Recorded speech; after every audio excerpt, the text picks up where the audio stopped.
Good evening, everyone. Yiriwe mwese. We are so happy tonight to meet once again Tunezerewe umugoroba ko twongeye guhura because God has provided us with this time to share the word of God.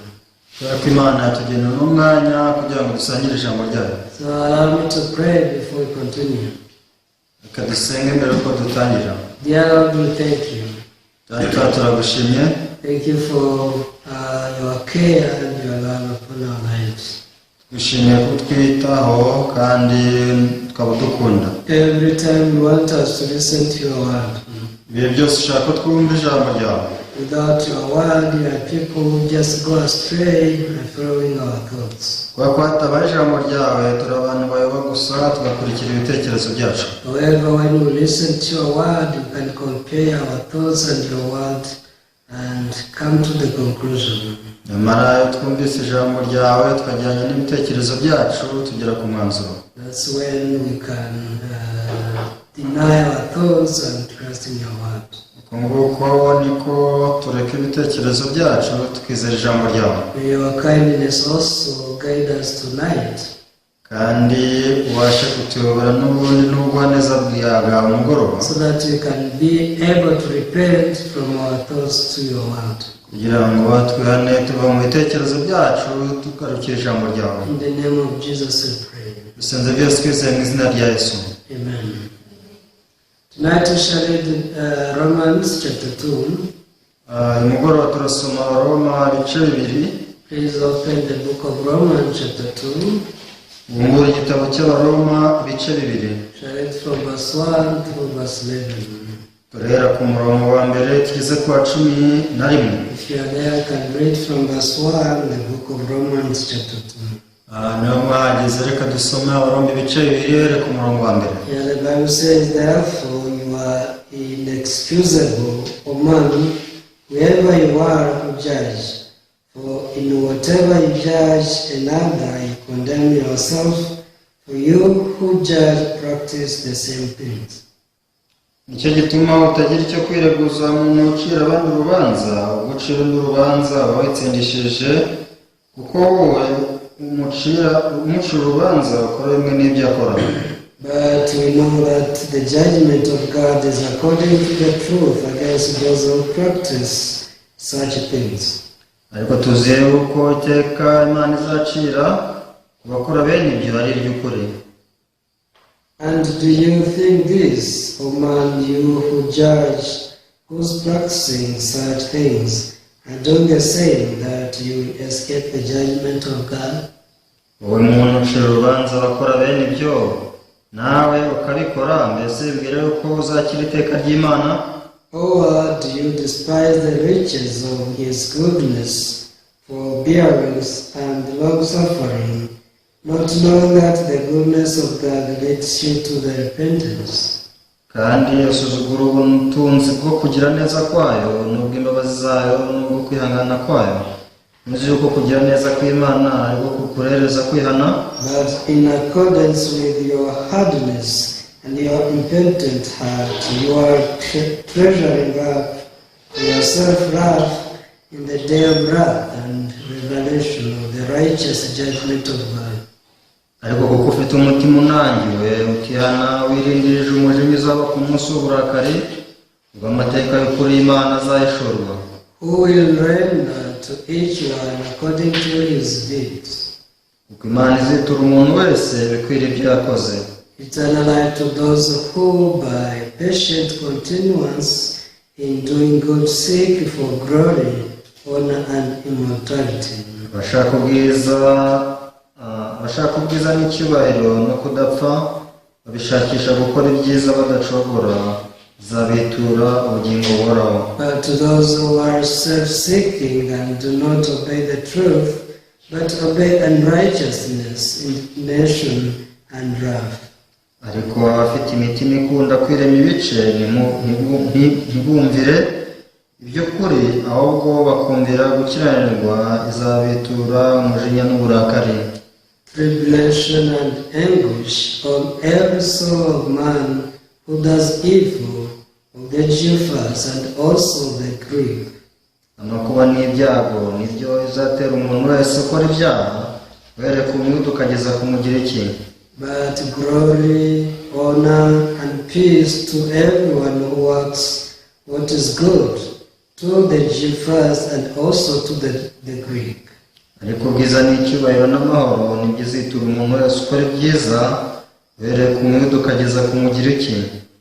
For there is no partiality with God. Kuko Imana itarabanura abantu ku butoni. I had one true story. Ari muri mwe numvise. It's a story of one old man and his son who were walking via the desert. Ni muri umusaza n'umwana we w'umuhungu barimo bagenda urugendo rwo mu butayu. As they were traveling, one day they lost the way. Rero mu gihe harimo mu rugendo mu butayu baje kubura inzira. So for one day past to the time they were expecting to reach the place where people live.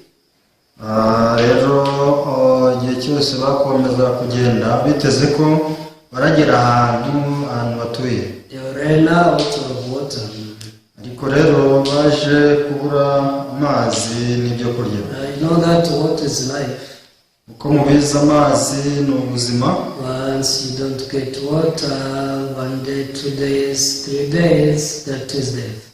Utabonye amazi umunsi wa mbere wa kabiri wa gatatu rwose wapfa. Anyway, after they lost the way, they tried to survive. Rero ubwo baburaga inzira bakoze ibishoboka byose ngo babeho. Because you know, in the wilderness there is no water. Uko mubizi mu butayu n'amazi abayo. Instead there is heatness. Ahubwo haba hari ubushyuhe bukabije. So the child was unable to walk anymore. Rero umwana yaje kugera ararwa ntiyabasha kugenda. So he started crying, telling the father, please let me die here. Aricaye asararira abwira se ati rwose reka njye nigwire hano. The father told him, son, please trust in me. Saramubwira ati rwose muhungu wanjye nyizera. Because this is not the first time I'm traveling through this desert. Kubera ko si inshuro yanjye ya mbere ngenze mu butayu. Countless time I traveled through this desert and I could even get lost many times. Inshuro nyinshi nagenze mu butayu kandi nagiye nyoba inshuro nyinshi. But do you know what, son? Akosa ari icyo uzi? Every time when I could get lost, I had to see early morning where the sun rises.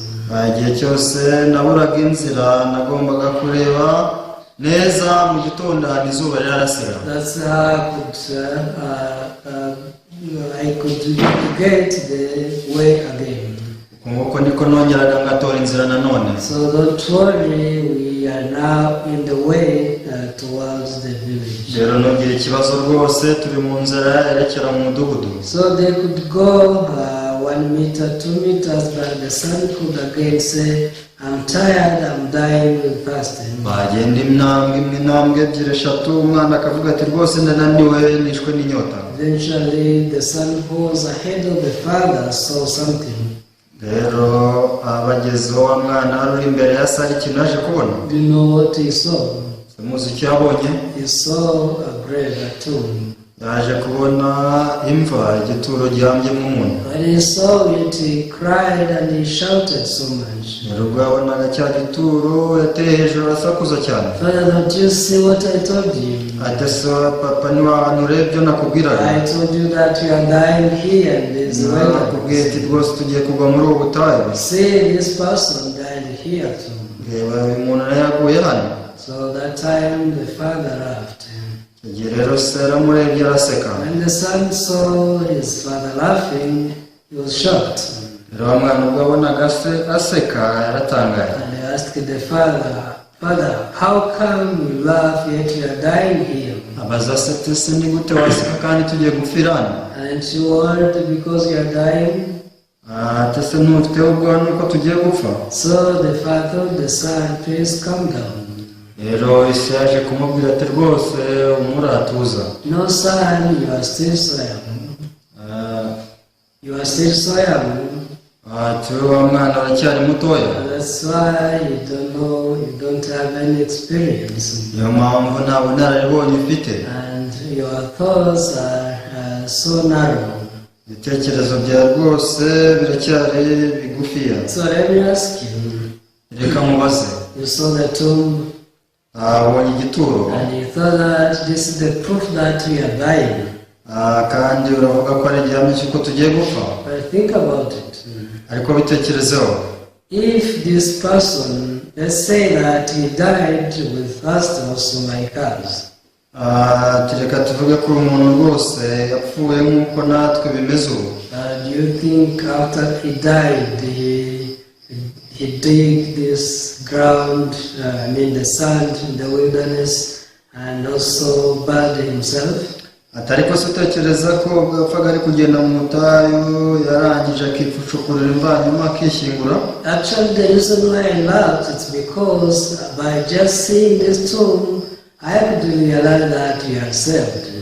Rero impamvu nasetse si uko tubonye igituro, ahubwo njye nuko nabonye ko tubonye ubuzima. In my eyes, the tomb is the proof that we are saved. Rero njyewe igituro nkikibona nabonye ko twabonye ubuzima. Unfortunately, in your eyes, by just seeing the tomb, you see the death. Ariko warebaga kino gituro wahise ubona urupfu. But if you think deeply, ariko ubitekerejeho cyane, you can realize that we are not far from the village. waza kumenya uti rwose ntabwo turi kure cyane y'umudugudu. This is the proof that people around here, they brought this corpse and they buried him here. Ati biragaragara ko hafi aha ngaha hari umudugudu, rero abo bantu nibo bazanye umuntu bamushyingura. So let us rejoice because we got salvation. Reka rero twishime kubera ko dukijijwe. We are no longer dying. Ntabwo tugipfuye. Instead, we are saved. Ahubwo turakijijwe. Everyone may laugh at this baby, this kid. Bose arashobora guseka uno mwana. But all of us, we are the same. Ako twese nuko turi. When we think about the salvation from God, dutekereje ku gakiza k'Imana, not many people, they can catch the point of God. si abantu bashobora kumva icyo Imana ivuga. Even though there is salvation, nubwo hari agakiza, people, they always see the death. ariko abantu igihe cyose bahora babona urupfu. Even though there is this love of God, nubwo hari urukundo rw'Imana, people, they always see only sins in their hearts. igihe cyose barabibona ibyaha mu mitima yabo. Why is it like this? Si kuki ari uko bimeze. It's because sin leads the hearts of people. Impamvu ni uko icyaha aricyo kiyobora imitima y'abantu. When you read this book of Romans chapter 3, dusomye iki gitabo cy'Abaroma igice cya 2. this time God gave me the heart to share with you through this book. ino minsi Imana yampaye umutima wo kuganira namwe muri iki gitabo. Romans chapter 3 verse 9 says, Aroma ibice 3 umurongo wa 9 uravuga ngo, it is a question, what then? Are we better than they? Not at all. For we have previously charged both Jews and Greeks that they are all under sin. nuko tuvuga iki? Mbese turabaruta? Oya da, habe na gato, ko tumaze guhamya abayuda n'abagiriki yuko bose batwarwa n'ibyaha. So all of us, we are born under sin. Twese twavukiye mu cyaha. That's why we cannot see the goodness of God. Niyo mpamvu tutabasha kubona ineza y'Imana. That's why though there is salvation, we only see death. Niyo mpamvu kubona agakiza twirebera urupfu. Because we are under sin. Twako turi mu butware bw'icyaha. Sin controls the hearts of people. Cyane cyo kigenga imitima y'abantu. Even though the gospel is being preached now, even though now the gospel is being preached, ubutumwa bwiza burimo bubwirizwa. I don't know how many of you can catch the point of the gospel. Sinzi ngo ni bangahe muri mwe bashobora kumva icyo ubutumwa bwiza bavuga. There's a story of the first children in Genesis chapter 4. Hari inkuru y'umwana w'imfura mu Itangira ibice 4. The first two children in the world, I mean, the children who were born from Adam. Mvuga n'abana babayeho bwa mbere mu isi aribo babyaye na Adamu. One is Abel, Umwe yitwaga Abeli, the other one is Cain. undi yitwaga Kayini. When I think about the hearts of these two children, Nanekereje ku mitima y'aba bombi, you can see that their hearts were different. mbasha kubona ko imitima yabo yari itandukanye. And there is a reason why God wrote this story. Kandi hari impamvu Imana yandikishije ino nkuru. God wanted to teach us that to have the same heart like the heart of Cain. Imana yashaka kutwigisha ko dufite umutima umwe n'uwa Kayini. Cain trusted in himself. Kayini yayizeye, And he brought the fruits of the ground before God. hanyuma azana imbuto z'ubutaka imbere y'Imana. Yes, apparently he believed in God. Mu bigaragara inyuma yasa naho yizera Imana, Because he knew that he could not go before God in his name, but through the offering. rero yumvaga ko atajya imbere y'Imana mu izina rye, ahubwo yumvaga ko yitwaje ituro. That's why he collected the fruits of the ground. Niyo mpamvu yakusanyije imbuto zo mu butaka, And he went before God. hanyuma ajya imbere y'Imana. Living before God Ageze imbere y'Imana was surprised. yaratangaye. He prepared the offering with all of his heart. Nubwo yari yateguye ituro n'umutima wose, But God denied him and his offering. ariko Imana yaramwanze ndetse yanga n'ituro rye. Moreover, he saw that Abel was deceived. Nyamara agiye kubona abona Abeli aremewe. So he was very angry. Sawuli rero yararakaye cyane.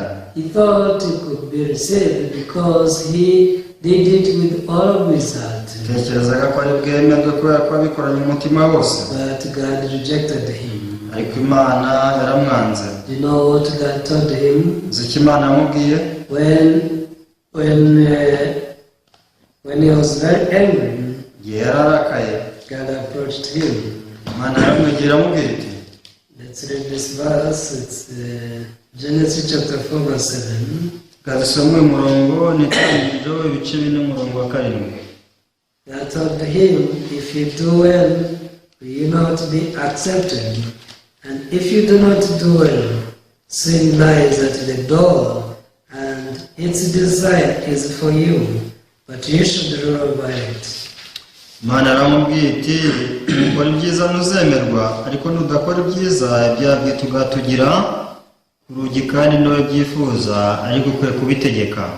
Yes. What is doing good or doing well?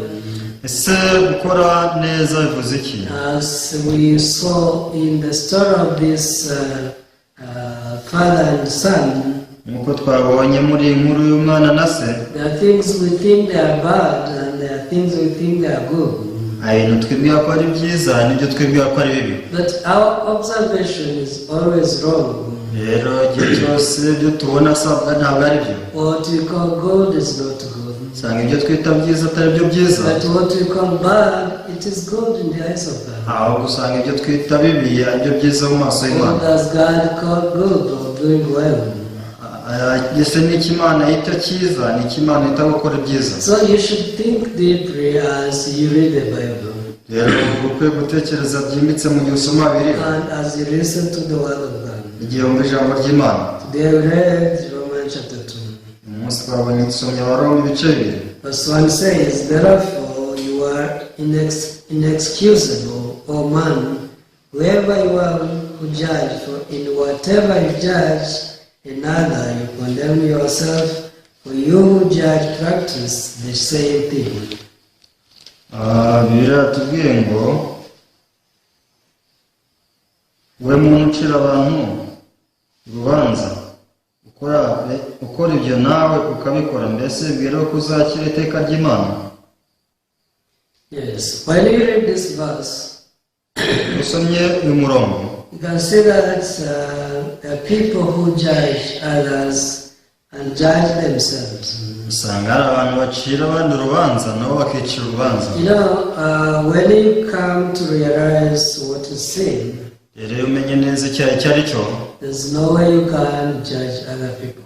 icyo gihe nta bundi buryo wacira abandi urubanza, because as it is written, all people are under sin. kwa kwanditse ko twese dutegekwa n'icyaha. People try not to commit sin, but eventually they commit sin. Usanga abantu bagerageza kudakora icyaha ariko n'ahandi barabikora. People try to look good outwardly, but deep in their hearts they are rotting in sin. Abantu bagerageza gukora ibyiza bakigira beza ariko imbere barahoze kubera icyaha. However, there are people who always judge others. Usanga hari abantu igihe cyose bahora bacira abandi iteka. They say, I'm not like this person. Njye ntabwo meze nk'uyu muntu. At least for me I pray. Ibyo byose njye ndasenga. For me I go to church and give offering and tithe. Njye njya ku rusengero ngatanga amaturo n'icyacumi. For me I preach the gospel. Njye mbwiriza ubutumwa bwiza. I do this and that. Njye nkora biriya na biriya. Do you think God accepts your goodness? Hasi utekereza ko Imana yemera ineza yawe? Do you really think that what you do God acknowledges? Utekereza ko ibyo Imana ikora, ibyo ukora Imana ibyitaho? I don't think so. Siko njye mbitekereza. Because God wants you to realize one thing. Kwa Imana ishaka ko ari ikintu kimwe ugomba kumenya. You have no excuse. Ari urwitwazo iyo ugira. You should not have any excuse. Ugomba kuba nta rwitwazo ufite. Because those people you judge, you do same things like them. Kubera ko abantu ucira urubanza ibyo ukora nabo nibyo bakora. Sometimes when you say high roads, you judge them. Iyo ubonye bamaraya bacira urubanza. When you see thieves, you judge them. Iyo ubonye ibisambo bicira urubanza. But you don't think that you are also a harlot in your heart. Ariko ntabwo wigeze umenya ko nawe uri maraya mu mutima wawe. That's why Jesus said, niyo mpamvu Yesu yavuze ati, if you have lust in your heart, you are already in adultery. niba ufite irari mu mutima wawe n'abandi uri umusambanyi. So who doesn't have lust? Ese koko ninde utagira irari? All of us will lust. Twese uko tungana tugira irari. That's why we should not have this heart to judge other people. niyo mpamvu tutagomba kubana n'umutima wo gucira abandi urubanza. Because once we leave the heart to judge others, eventually we judge ourselves. kubera ko iyo turi gucira abandi urubanza burya natwe tuba turwicira. All people who judge others, they say that they are sinners. Abantu bose usanga bacira abandi urubanza usanga bita abanyabyaha. But why do you think they call themselves sinners? Ariko tekereza ariyo mpamvu bavuga ko ari abanyabyaha. It's because they not only judge others, but they also condemn themselves. Si uko baba bacira abandi urubanza gusa ahubwo ni uko no mu mitima baba biciraho iteka. Because when they check their hearts, they find that there's lust. Kubera ko basuzumye neza mu mitima yabo basanga bafite irari, bafite kwifuza. That's why they can't help but to judge and condemn themselves. niyo mpamvu nta kindi usibye kwiciraho iteka mu mitima yabo. But what is good in the eyes of God? ariko se mu maso y'Imana ikiza ni iki? You are a person who should learn that you are so evil. Umuntu ugomba kumenya ko wahindutse mubi cyane. The Bible teaches us how evil we are before God. Bibiliya twigisha ko turi babi mu maso y'Imana. Once we realize that you are that evil people, umaze kumenya ko uri umuntu mubi wanduye, we can repent very easily. icyo gihe ushobora kwihana mu buryo bworoshye. Although God wants us to repent. ariko rero Imana yashaka ko twihana.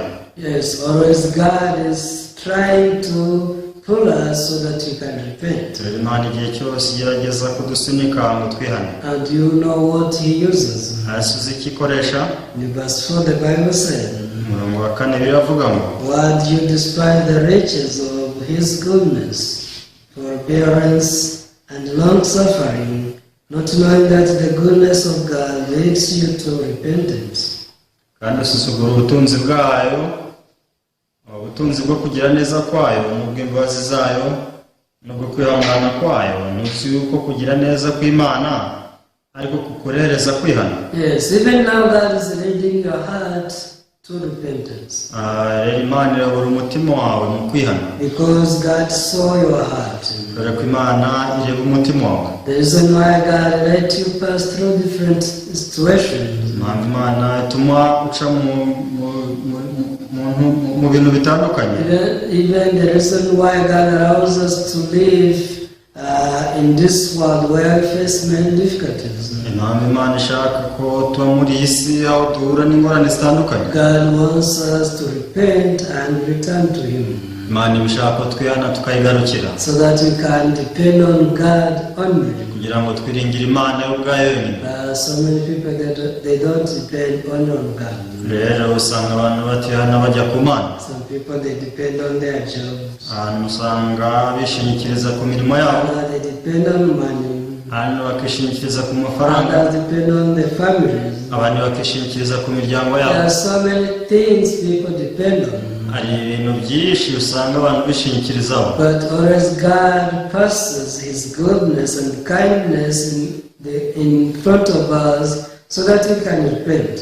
ariko Imana icisha kugira neza kwa imbere yacu kugira ngo twihane, Because He knows that our hearts are so hardened. twakuzi ko imitima yacu yabakaye. Verse 5. Umurongo wa 5, But in accordance with your hardness and your impenitent heart, you are treasuring up for yourself wrath in the day of wrath and liberation of the righteous judgment of God. ariko ufite umutima unangiye utihana, wirindirije umujinya uzaba ku munsi w'uburakari ubwo amateka yo kuri Imana azahishurwa. Everyone, you have lived such a time, you know.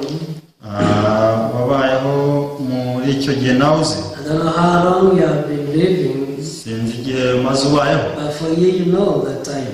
ariko icyo gihe urakizi. I don't know how many years.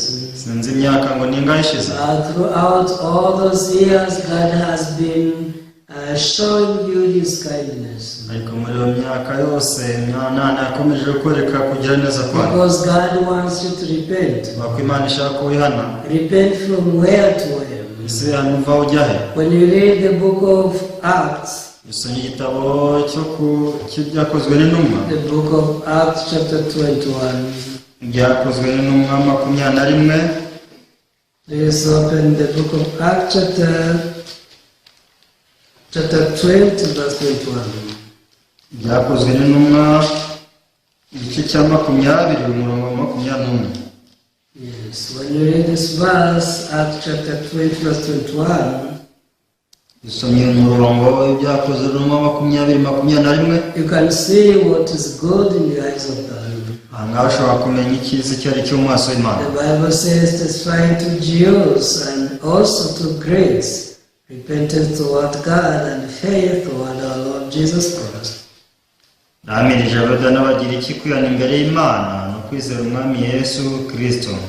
So what is good in the eyes of God? Ese ni icyiza kiri mu maso y'Imana? What is doing well in the eyes of God? Gukora icyiza mu maso y'Imana ni gute? God wants you to repent. Imana irashaka wihana, Repenting from your thoughts towards God. uva mu bitekerezo byawe usanga Imana, Repenting from yourself toward God. uva kuri wowe ubwawe ujya ku Mana, Because you have been living in yourself. kubera ko wabayeho wigenga. And because of this, you could not listen to the word of God. Kubera iyo mpamvu rero ntabwo wumva ijambo ry'Imana. Cain trusted in himself. Kayini yarizeye, But one day, God crumbled his heart. ariko umunsi umwe Imana yacishe bugufi umutima we. How? Gute?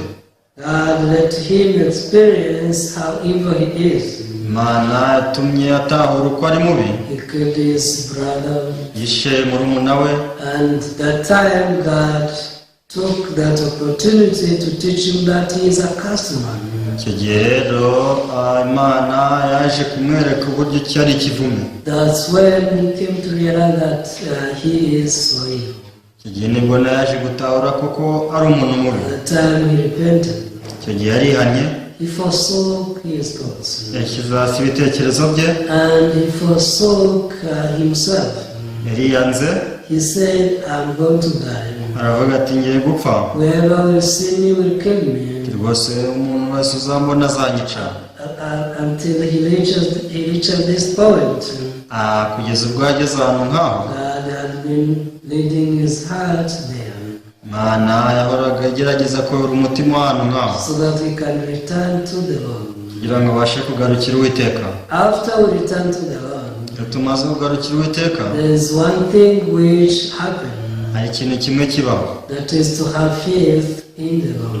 ni ukugira kwizera umwami. So Apostle Paul preached the gospel. Intumwa Pawulo yabwirije ubutumwa bwiza, And he said, I testify this aravuga ati uku niko mbahamiriza to the Jews and to the Greeks. ku Bayuda n'Abagiriki, All of them I told repentance toward God nahamirije kwihana imbere y'Imana and faith toward our Lord Jesus no Christ. kwizera umwami Yesu Kristo. Who can have faith in his heart? Sininde wagira kwizera mu mutima we. Those who repented, they can have true faith. Abandi bagize kwihana muri bo nibo bashobora kugira kwizera. Who can testify that he is perfect righteous before God? Sininde wabasha guhamya ko ari umukiranutsi utunganye imbere y'Imana. Those who repented, Bamwe bihanye, those who forsook their thoughts, bamwe bashyize hasi ibitekerezo the byabo, ones who realize that though we are evil, but God had mercy upon us. nibo babasha gutahura ati nubwo ndi umuntu mubi ariko Imana ifite impuhwe.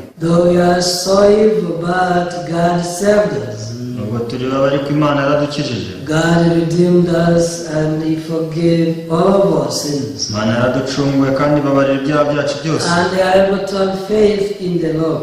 Icyo gihe rero babasha kugira kwizera mu mwami. They start testifying the work of Jesus. Icyo gihe babasha guhamya imirimo ya Yesu. But so many people, they judge others Ariko usanga abantu bacira abandi urubanza, as well as judging themselves. nabo bicira urubanza. That's why they always say that they are sinners. Niyo mpamvu bahora batura ko ari abanyabyaha gusa. Everyone, God is leading your heart to repentance toward Him. Rero Imana iyobora imitima yanyu ijyana iyerekezaho. That's why He is also working through your life accordingly. Nuko ikorera mu mutima wawe kimwe n'abandi. So this time we are experiencing this pandemic, Ino minsi rero turi guca muri icyorezo, COVID-19. mu cyorezo cya korona. But we should not just take it as bad thing, Ariko ntidukwiye kubifata nk'ibintu bibi gusa, because if we think deeply, kubera ko tubitekerejeho we byimbitse, can see that there is good behind this. tubasha kubona ko hari ibindi byiza nyuma y'ibi. Because God cannot just allow something bad in our life Kubera ko Imana ntabwo yakwemera ikibi ko kibaho mu buzima bwacu gusa, unless it is for good. usibye ari cyiza gusa. That's the Bible says. Ko niko birivuga. When you read Romans chapter 8, you can read one verse at conclude. Usomye Abaroma igice cya 8, Romans chapter 8, verse 28. Roma 8:28. Romans chapter 8, verse 28. Roma 8:28. The Bible says, and we know that all things work together for good to those who love God, to those who are the called according to His purpose. Kandi tuzi yuko kubakunda Imana byose bifataniza hamwe kubazanira ibyiza, aribo bahamagaye nk'uko yabigambiriye. Yes, if you realize the promise of God toward you, Iyo utahuye isezerano Imana yaguhaye, how God sanctified you, Imana yagutunganije, how God forgave all your sins, Imana yababarira ibyaha byawe byose, how God will remember no more your sins. Imana itazibuka ibyaha byawe ukundi. Yes, you are now a called person and a chosen one. Yego uhamagawe kandi watoranijwe. It doesn't mean that you will not face any trouble. Bivuze ngo ntuzahura n'amakuba, But the Bible says, ahubwo biravuga ngo to those who are called, kubahamagawe, to the righteous people, abakiranutsi, all things work together for good. byose bifataniriza hamwe kubazanira ibyiza. Always God is giving God good things. Igihe cyose rero Imana ihora iduha ibyiza, Please trust in the Lord. mwizere Uwiteka, Believe in the thoughts of God, not in your thoughts. mwizere ibitekerezo biva ku Mana atari ibyanyu. Once you forsake your thoughts Nireka ibitekerezo byawe, and receive the thoughts of God from the Bible, kakira ijambo ry'Imana riva muri you Bibiliya, can live happily. uzabasha kuba wishimye. You will no longer condemn yourself, saying that you are a sinner. Ntabwo uzongera kwicira Uwiteka ngo uri umunyabyaha, Neither you will condemn others or judging others. nta nubwo uzaciraho abandi urubanza, And you will overcome all tribulation. kandi uzarenga amakuba n'ibyago byose. God wants to give you a victorious life Imana yashaka ubuzima butsinda gusa, where you can live happily. aho ushobora kubaho wishimye. That's why he said, rejoice all the time. Niyo mpamvu uvuga ngo mwishime iteka. I hope that you think about your heart. Ngiye ko mwatekereza ku mutima wawe. Check if you have repented. Rero niba warihanye, If you have repented, you should have faith in the Lord. niba warihanye rero ujye wizera Uwiteka. I hope that you experience the goodness of God, which leads people to the repentance. Ngiye ko mwakwizera Imana ari iyobora abantu gukwihana. So I will speak up to him. Kansorezanye. Let's pray. Usenge. Father God, we thank you. Data mu ijuru turagushima. You always give us good things. Igihe cyose uduha ibyiza. We may pass through tribulation and troubles, Ntabwo twanyura mu byago n'amakuba. but you want to show us your kindness. Ariko igihe cyose urashaka kutwereka ineza yawe. Because we have been living with our goodness for so many years. Kubera ko twabanye n'ineza igihe kinini. But our goodness is only evil. Ineza yacu yo usanga ari mbi gusa. But when we repent and believe in you, Ariko twihanye tukakwizera. that is the good thing we can ever do. Ni ikintu cyiza cyo gishobora kibaho. And to such people, God gives them the glory and the honor and everlasting life. Abantu nk'abo rero Imana ibaha ikuzo, ikabaha umugisha ndetse n'ubugingo buraho. For there is no partiality in you, that's why whoever believes in you cannot perish, but he has everlasting life. Umuntu wese ukwizeye ntarimbuka ahubwo ahabwa ubugingo buraho. May you guide the hearts of all viewers tonight. Uyobora imitima bakurikiye bose umugoroba. Allow them to repent from their thoughts towards you, Bemerere bihane bava mu bitekerezo byabo bizera ijambo ryawe. so that they can have faith in the Lord. Abashe kwizera Uwiteka. I thank you and I pray everything in the name of Jesus. Ndasenze kandi nizeye byose mu izina rya Yesu. Amen. Thank you very much. Murakoze. I hope to see you next time. Naho utaha.